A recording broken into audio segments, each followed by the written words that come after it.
I want to make an addition into talking about international pimping to add Asia in here. When I first recorded the first section of this video, I didn't go to Asia, so I had really no context about what I was saying there, so I wanted to exclude it from my list. But now since I've been on an Asian tour, I feel like I am more knowledgeable about the cultures to really make sense of it all and tell you what's up. Honestly, the truth is Asia's different. There, I said it. First time, first place in the world that's actually different. Most people say, you know, Madison, good sir, game is different in my city. They all say that. And most of the places I've been, it's absolutely not true. I haven't been to Congo or Africa, but most places it's absolutely not true. But in Asia, there are certain cultural rules per each country you're going to. And these distinctions, if you get them wrong, would totally just annihilate you socially. So I want to talk about that for a little bit. First of all, I want to sincerely empathize with you if you are in Asia or you come from an Asian background. You know, a lot of times we say, why are these Asian guys so shy, so introverted? Can't they just be confident? Come on, you're in Western society now. Be confident, go for it, be all you can be, man the fuck up. But the truth is, it's really not that simple. I now understand the pressures that you were dealing with. I wouldn't call it a social pressure per se. You know, RSD, we talk about social pressures, you know, society, the government. It's not even that. I feel like you're shamed in your culture. You are shamed constantly over and over again, several times per day if you do not know the rules, are not following the rules, if you are doing the wrong maneuver within those rule frameworks. And it's really just a horrible thing to see because as a guy that would come from that kind of background and move to Western society or Europe, it would be absolutely just frightening to be able to change around the way you conduct yourself. So I really commend you guys for even watching this program. And I also commend you for watching our videos and trying to apply yourself because it's such a hard framework to come from, right? So I experienced this tremendously. Where did I go? I went to Bangkok, Thailand. I went to Taipei, Taiwan. I went to Beijing, China. I went to Hong Kong, which is in China, but not part of China. I went to Japan, Tokyo, Akasana. I went to so many different areas, and I've learned about your cultures individually. And it was a challenge for me, right? There's these small subtleties in every single culture. And I experienced, for the first time in my life, I experienced what I would call actual racism. You know, it's funny, I've been to Eastern Europe and Scandinavian countries where people are all tall and blonde and have Viking backgrounds. And I didn't even experience racism in those places. I experienced like a selection. You know, they prefer their own. But in these Asian cultures, there was a homogeneous, they call it society, where if you are not part of that society or you don't belong to the society, you're not in the society likes itself, then you're just extracized or you're cast off. And I experienced this in many different ways. One of the ways I experienced it was in Asia, I actually paid a foreigner fee. I would go to the bar, to the restaurant, and they would say foreigner, $300 or 300 Hong Kong, whatever on the wall. I'd have to pay extra for being a foreigner, just for the color of my skin. Literally, I was like, bruh, I feel like I'm back in like the 1940s where I'm paying extra based on the color of my skin, right? And my friends that were white had to do that as well, but sometimes they would get away with it. I experienced several pat-downs a day. I experienced weird questioning. I experienced taxi drivers ripping me off. I experienced all kinds of things because I didn't fit in society. And I realized while talking with my students that they came from different backgrounds and they also had challenges. So, you know, the advantage of being an RSC instructor is this. You guys are at an amazing point in time right now because you're talking to somebody that has traveled to over 49 cities I've counted, right, so far. 49 cities. And when I go to a city, I don't learn about its culture through what it says in the travel magazine. I don't learn about it through restaurant. That's what most people do. They go to a city, travel magazine. Oh, where are the top places to go? Yeah, I know the city. Let me eat some cultural street food. Yeah, I know the city.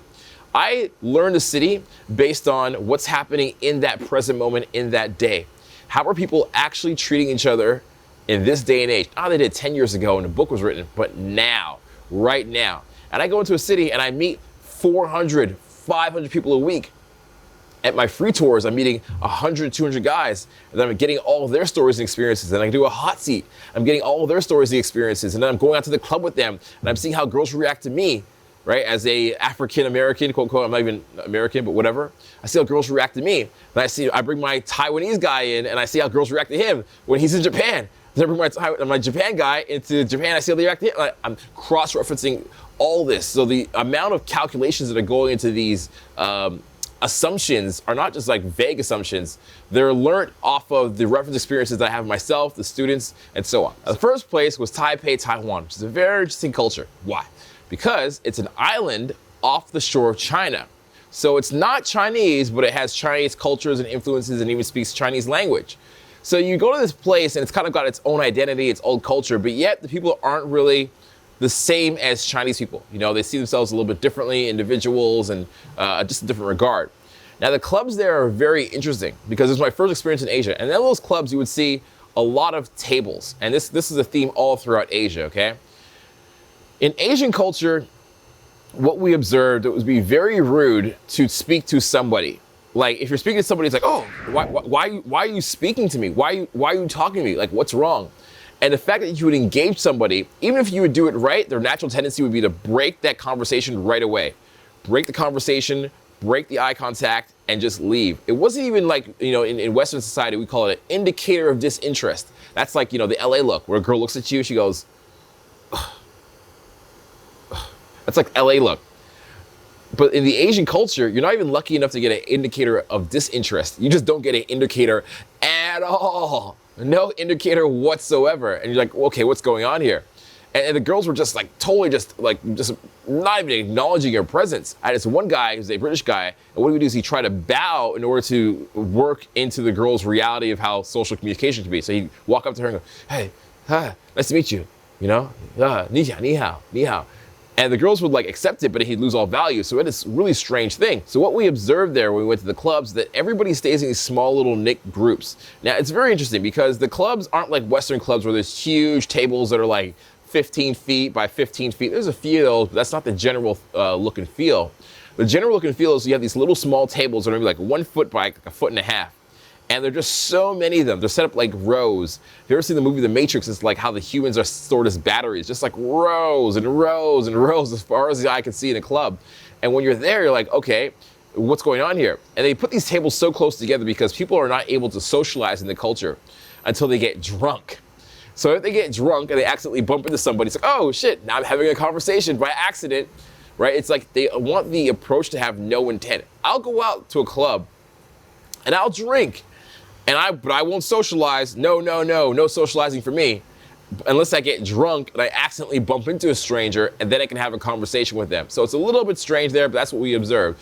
A lot of the tables were very close social groups, friends of friends, coworkers, and they seemed to really stick to their own. There was some cold approach that was done really well. Recommend you stay away from hallways and any kind of high traffic areas. It seemed to be the girls at the bars that were great, the foreigners, they're at the bars as well, like at the actual table of the bar where you get the drink. And then people that were on the outskirts of the dance floor seemed to work really well. So that was Taipei, Taiwan. The next one, oh man, Bangkok. Bangkok was so many ladyboys, bro. It was just fucking crazy. It blew our minds. Like, we'd be on Tinder and the most attractive women were ladyboys. And that's because plastic surgery is amazingly cheap there. It's about 1/5 the price of North America. So you can go there and get everything done for like next to nothing. And I hate to say this in a way that sounds prejudiced, but by nature, Thailand women aren't the most physically attractive women, just by nature. So you would always be attracted to the ones that were more physically attractive, which happened to be the ones that had plastic surgery, which happened to be the ladyboys. And they had amazing plastic surgery. I'm talking about like 9 ladyboys, like 9 to 10 ladyboys. There's this really, really weird dynamic. So it would fuck up your Tinder because you'd be swiping like, oh shit. And you wouldn't know it's a ladyboy until like you went to the bottom of the paragraph, or she starts messaging you and she's like, hi, I am not the 100% woman. You're like, what the fuck? So it would creep up on you and just ruin your Tinder algorithm. On top of that, there's this really interesting dynamic in Thailand revolving sex. Sex is a commodity that's just available. They have 2 areas. One area is called Nana BTS, which is just a street with just like prostitutes and brothels and ping pong shows where a girl like shoots a ping pong out of her pussy and takes razor blades out. It's just a crazy street.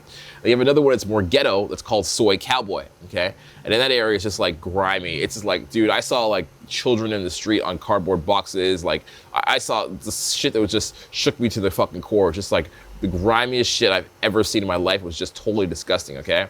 So both of these areas were a little bit weird. Now to add to this sex tourism that's happening where it's like older white men are going to get younger Asian girls, to add to that, sex is just available rampantly everywhere, and every girl kind of like crosses this middle ground where she is a prostitute in training. I'll explain what I mean. You have one group of girls who are like, we're not gonna fuck with any foreigners. We don't like guys that are foreigners. Just no, no, no at all.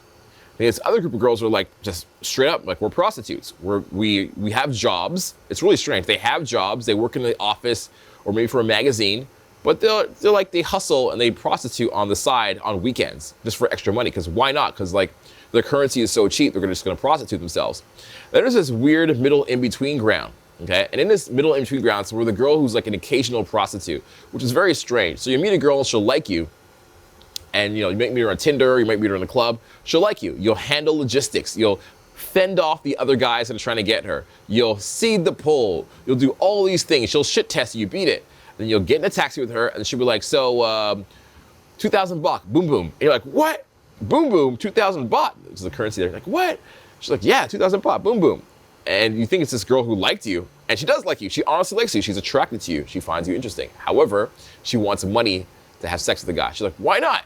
Why can't I have the best of both worlds? To have my cake and eat it too, so I can like have sex with this guy, and I can get paid for it, and I like him, and he's cool. Win-win. So like that, I actually had a girl that was from Tinder. The second time I saw her, she was like, hey, can I get some money for my mom's medical bill? My mom needs an operation. I know you have your business. Can I get some money? And it's like, what the fuck? So just money is just a part of dating there. It's just a part of sex. It's just a thing that happens, right? Now, it's different if you're a local or a foreigner, but just be aware of this happening. Be aware of this dynamic in the Thailand country. Next is the Japanese culture, which is very different than every other Asian culture that's out there. Honestly, wow, it blows my mind. The Japanese culture had more rules about everything in life than anything I've ever seen before, okay? Japanese culture, the metros, for example, it's like there's lines here to go in and the outflow of traffic getting in and out the subway. Japanese culture, there's a way to order the food. There's a way to eat the food. Japanese culture, there's an onsen, which is a type of spa. And in this onsen, if you have a tattoo, you are not allowed in a spa place. Amazing, amazing. Think about that, right? In the onsen, you must be naked. In the onsen, you must have a bath before. In the onsen, you don't make noise. In the onsen, you go into this water in a certain process. In the onsen, you take off your slippers at the door. The list just goes on and on and on and on. So many social rules. And the guys are working like slaves around the clock. There's actually a term for this. I can't remember what it is, but there's a term in Japanese culture. It means death by work.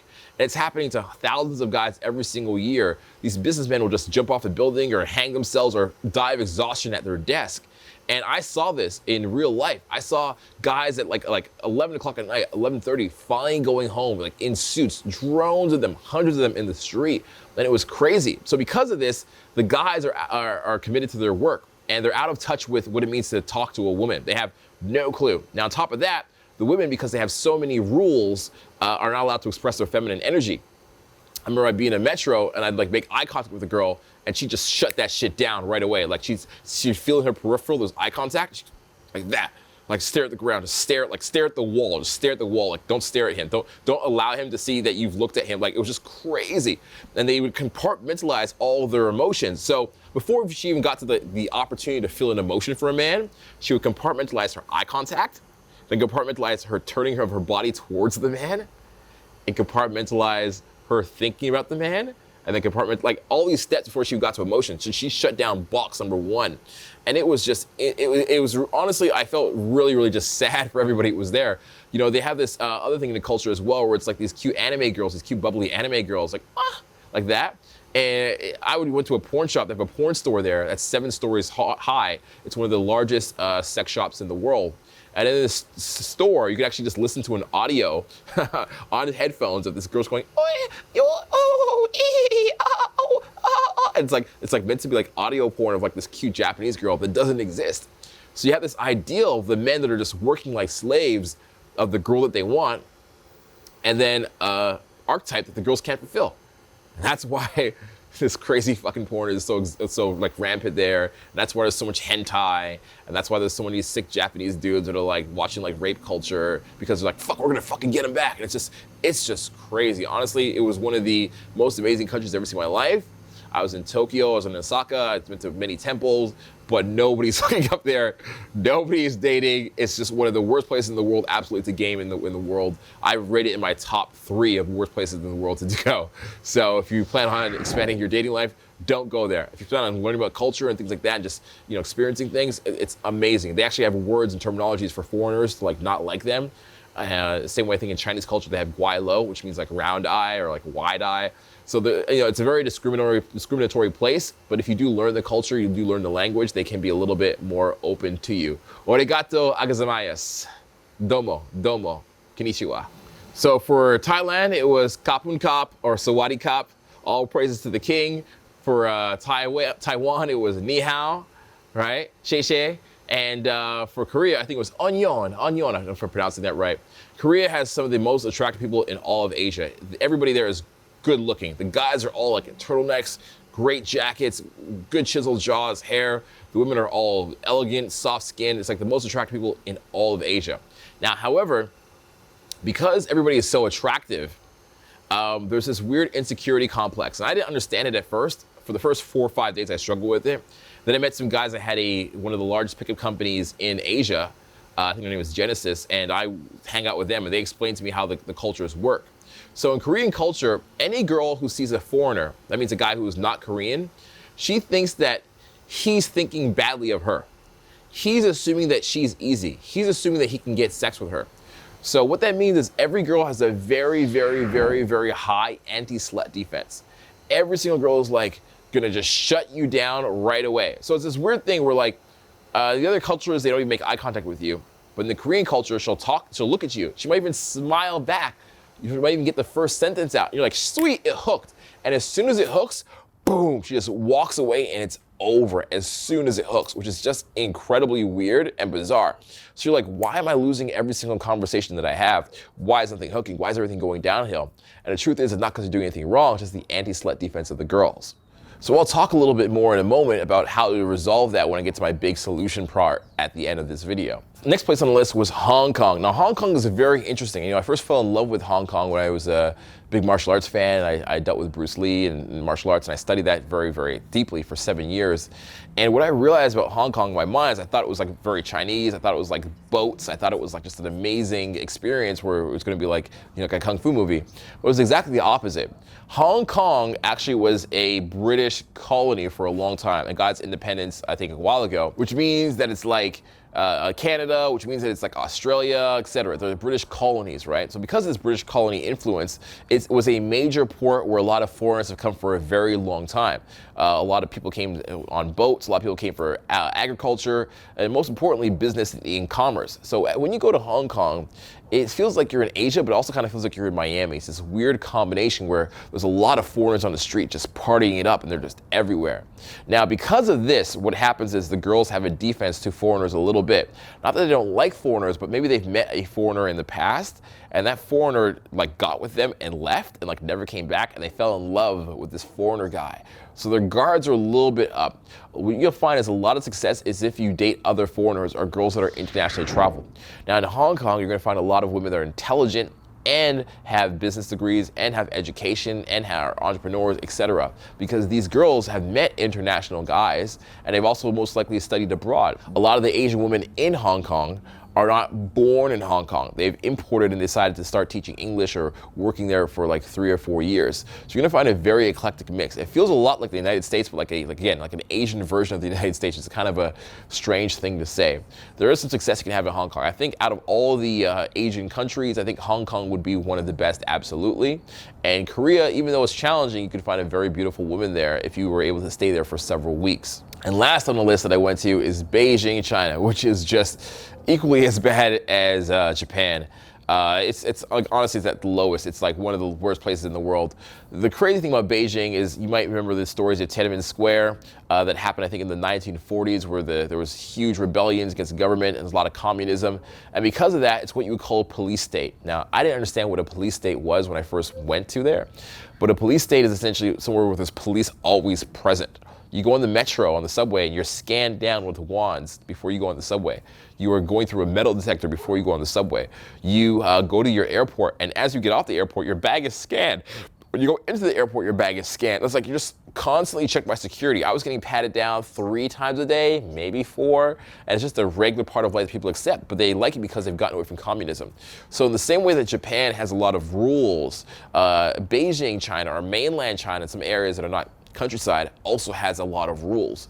And what that means is that, the girls are not able to freely open up to you emotionally because they're thinking about the rules. What's the next rule? What's the next step, et cetera, et cetera. And it kind of kills their emotional flow. Not only that, but Beijing is one of the places that does not speak a lot of English. You might consider Hong Kong to be China, but they really don't consider themselves to be China. But it kind of is, but it isn't, because they have their own dollar. But mainland China, English is not rampant anywhere. You go to a restaurant, most restaurants don't have English. We speak to somebody, try to get directions, they don't speak English. We go a full day without actually hearing English. So keep that in mind as you're traveling around China. So in conclusion, here's some pointers, some thoughts, some lessons that I've taken away that will allow you to work your game, get better, meet women, have an enjoyable dating life in Asia. First of all, avoid Japan. I think girls that are immigrants from Japan to North America are great, right? Because they're the ones that are more culturally open, that they want to be experimental and adventurous. So the girls that are coming from the Asian cultures that are here are very, very different than the ones that are in those countries when you go to those countries, right? So first of all, avoid Japanese girls in Japan. You're just not going to get a lot of success there. And also avoid mainland China girls in China. You're just not going to get a lot of success there. The most attractive women are going to be in Korea. And the most attractive women are going to be in Hong Kong. If you do want to go to Thailand, be prepared that you might meet your dream girl and she's going to ask you for money at some point. It's just part of the dating process. And when you go to these clubs, understand that everybody takes a while to get socially open, right? Because they're dealing with this like no eye contact, no body language, no. So what's going to happen is you're going to need to about 12:30 in the morning when people start drinking and being socially free, and they've had a little bit of alcohol in them. Around that time, they're going to get more socially open to an approach.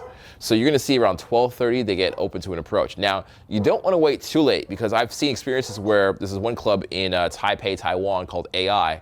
And around 2 o'clock, 2:30, they're literally having wheelchairs in the club. They have like 2 or 3 guys with wheelchairs. And what they do is just pick up little skinny Asian girls and wheelchair them outside and dump them off like a barrel like on their front steps. It was most the same thing. The club is prepared with like stretchers and wheelchairs. It was absolutely just insane, okay? So you don't want to wait too long on the night. But you do understand that it's going to take some time for them to get socially free and socially open. Now, after that happens, okay, what you're going to do is called short set method. This is an old school game technique. It means you go in, spark a conversation, maybe even 5 seconds or 10 seconds, then bounce out for like a minute. Or like somewhere in the vicinity where the girl can still see you. Then kind of like roll back into it, talk to her for 5-10 seconds, and roll out. It might be very simple. You might just go in, do high five, a little dance, and then you're like, okay, you wave goodbye and leave. Then you might come back in again, do a backwards high five, like, what you guys partying tonight? She's like, yeah, like I like people who party, yeah. And like high five again, like, and leave. Then you might come back again and be like, oh, you guys are still here? What are your names? Where are you from? And you're like, okay, cool. And then you leave. And now you can't even go in and game her, like to nag her, tease her, pump body temperature, because they're not ready for that and they're gonna short circuit it out. So what you need to do is go back again and then ask some really, really general screening questions. Where are you from? How old are you? And this is to be considered a good game at this point. I wouldn't recommend this in Western society, but in Asian cultures, this would be good games. What we found to work very, very effectively. The short set method, in, out, and then boom, go into some screening questions. So they're very logical screening questions, okay? And then bounce out again. Now, or stay in as well as an option. And what's gonna happen at this point, she's gonna start to accept you as part of her social group. And you can just kind of hang out, dance in the area. You're not going to grind on her or dance with her, but you just hang out in the air with her. And you have a lot of success bringing her to the bar for a drink at this point. Now, it's very interesting. You would think that getting a phone number is a very shitty game in Western culture, because it usually is. You know, if you're into Canada, North America, even some parts of Europe, getting a phone number doesn't guarantee anything at all. But in these kinds of countries, when a girl gives you her line, that's the app they use instead of WeChat, or instead of WhatsApp, they use Line, they use Kakao Talk, and they use WeChat. And if a girl gives this to you, she's actually most likely going to follow up. I have friends of mine that was like, I got this girl's number like 5 minutes, and like, yo, I called them back and we go on a date. That's like the usual that happens. So if you do get one of those apps, realize that there's a good opportunity for you to actually see that girl again. And a lot of my friends have also had a great success with the parking lot game. So it's a strange thing, again, the dynamics in the club, right? The girls are shy, there are these weird tables, and they're very not, they might like you, but just blow you out. And then they eventually leave, go through the front door, they go to the parking lot. And some of my friends are like, yo, I've been there a bunch of times, and I talked to this girl like a million times in the club, nothing happened. Then I see her in the parking lot, she's like, let's go. And you're like, oh, okay. for whatever reason, when they get away from their friends in the parking lot, they get out of the club environment, and they're just relaxing into the night, they tend to be a lot more social receptive. I had one night in Thailand, was it? I think it was Thailand, yeah. We're at some great clubs. There's a club called Onyx there and a club called Route 66, were the two biggest clubs in Thailand. And 4 guys pulled, like, from the parking lot, like, just absolutely insane. Like, the girls were like on these dudes hardcore. 2 of them were assistants. The girls were just like pursuing them like dragons. It was insane to watch this. The girls were really pushing for it. And it didn't happen inside, but it happened outside the club. So be aware of that as well. So with all these tips that I've given you, I wish you much success, okay? Very, very much success. In the Asian culture when it comes to dating, when it comes to pickup. Realize there's a difference between Asian mainland countries and people that are Asian dating in North America. I understand, of course, why it's hard to have that adjustment period for you. If you do want to make adjustments, I recommend you come out to a long-term program like my 7-day immersion, or you come out to a longer program of some sort, and really help to get assimilated to this new culture experience that you're having. It's not that you're crazy, it's just super fucking hard if you come from those backgrounds. So I hope you get the information from this. I want you to use it, the tools to their best capabilities, use yourself to your maximum potential, and I'll see you soon.